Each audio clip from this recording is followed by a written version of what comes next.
Another striking phrase indicating Jesus was an only child,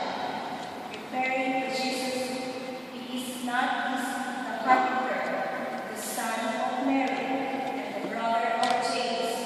and Joseph, and Judas, and Simon, and are not his sisters here with us. Now, if James, Joseph, and Judas, and Simon were also natural sons of Mary, Jesus would not have been called the son of Mary, but rather